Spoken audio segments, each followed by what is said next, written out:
உறவுகளுக்கு வணக்கம். இன்றைக்கி நம்மளுடைய கேப்சிங் சேனலில் நம்ம பார்க்க போகிற சமையல் வந்து அற்புதமான ஒரு சுவையான இறால் குருமா. எண்ணெய் ஊற்றிக்கிறோம், கொஞ்சம் தாராளமாக எண்ணெய் ஊற்றிங்க. இந்த ஏலை பட்டை கிராம்பு போட்டுக்கலாம். அடுத்தது வெங்காயம் நல்லா வதங்கிட்டுருக்கு. இப்போ பச்சை மிளகா போட்டுக்கலாம். அது கூடவே கருவேப்பிலை அதையும் நல்லா வதக்கிட்டுருங்க. புதினா இலையும் போட்டுருங்க. இஞ்சி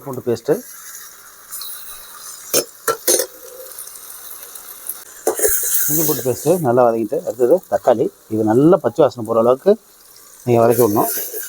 இப்போ வந்து கொஞ்சமாக, அதாவது 1/4 ஸ்பூன் சொன்னோம்ல, இந்த கறி மசாலா அதை போட்டுங்க. 1 ஸ்பூன் குழம்பு மிளகாத்தூள், நம்ம அரைச்சி வச்சுருக்க கசகசா முந்திரி பேஸ்ட்டு இதையும் நல்லா ஊற்றிக்கலாம். கொஞ்சமாக மல்லி இலை போட்டுங்க. இப்போ இந்த தயிரை ஊற்றிக்கலாம். உப்பு போட்டுங்க. அவ்வளோதாங்க.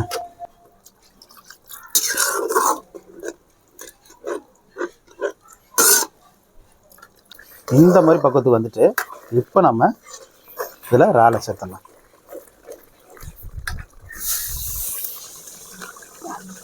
இறால் வந்து எப்பொழுதுமே ரொம்ப நேரம் வேக வைக்கக்கூடாது.